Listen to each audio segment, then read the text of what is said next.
Ann Romney brought the House down as she introduced her husband to America Tuesday night. But last night, it was Mitt Romney's turn to deliver a rousing speech letting the country know what type of family man he is.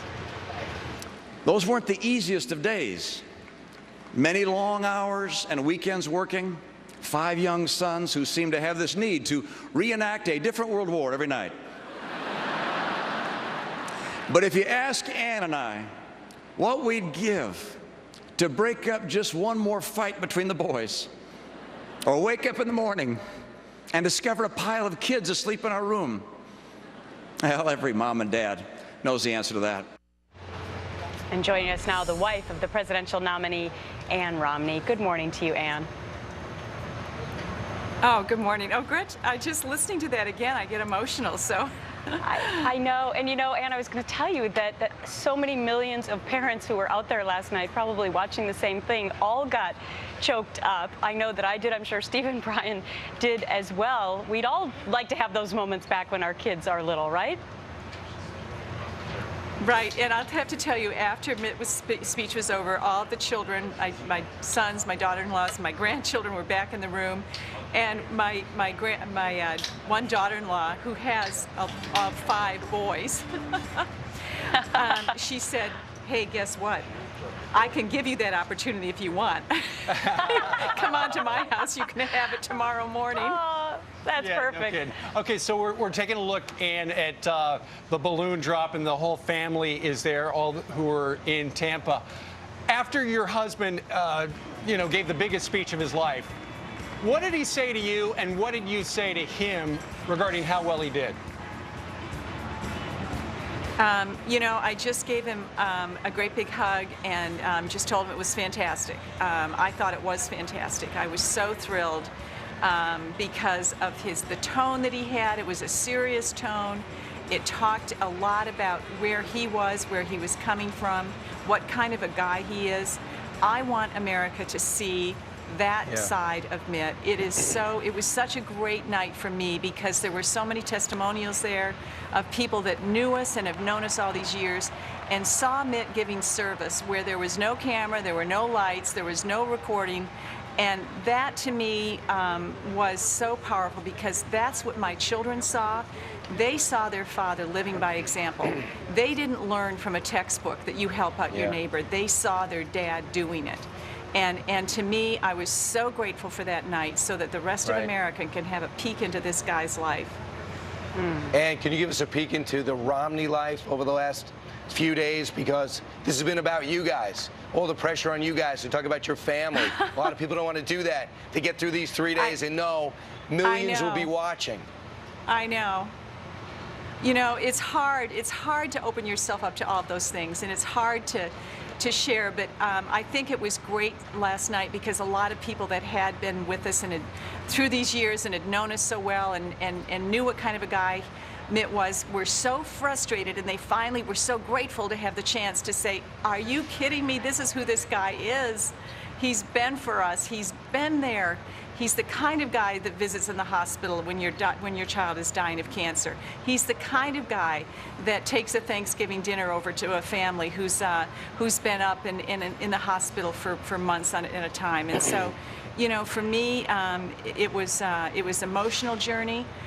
It was an emotional journey for me as well, by the way, because a lot of, maybe you covered it, but I don't know how many people covered it, that my son Craig spoke as well at the convention last night.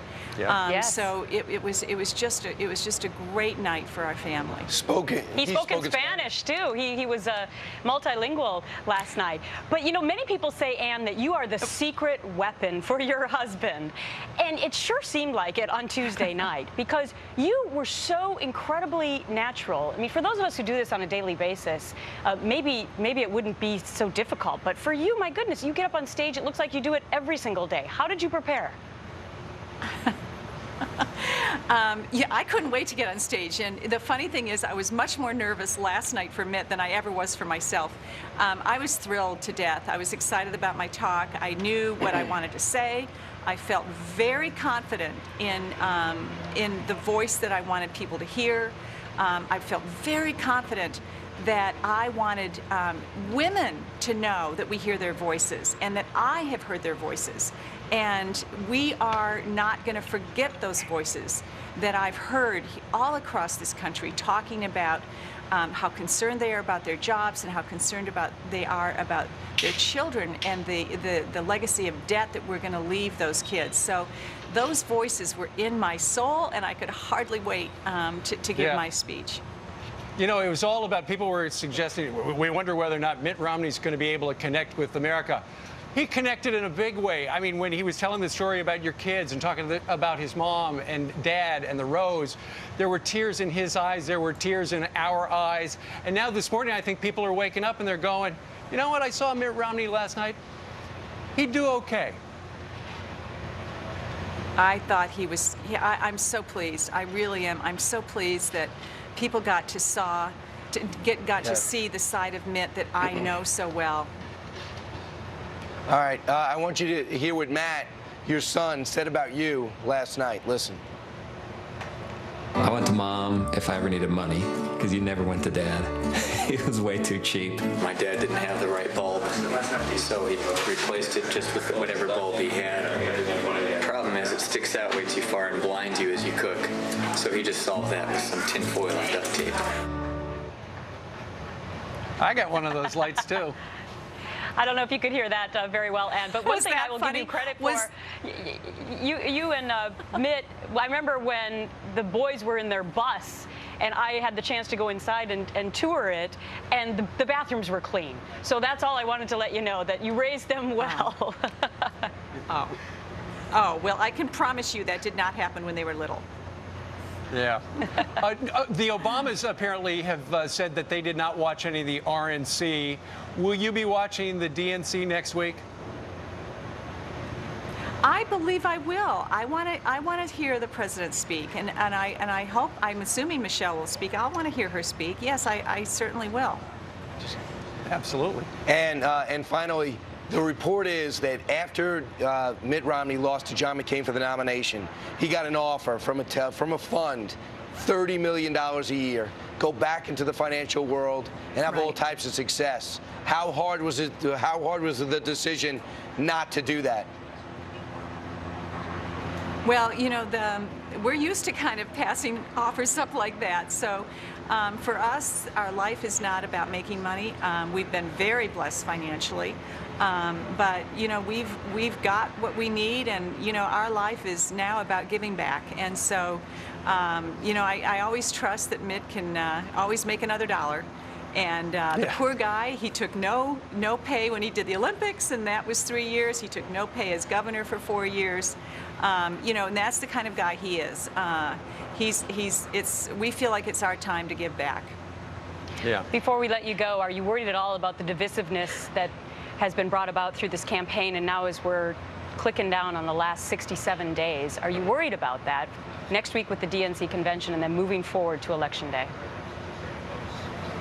Well, you know, I think that was part of why I decided 4 years ago that I never wanted to do this again. It's pretty tough on families.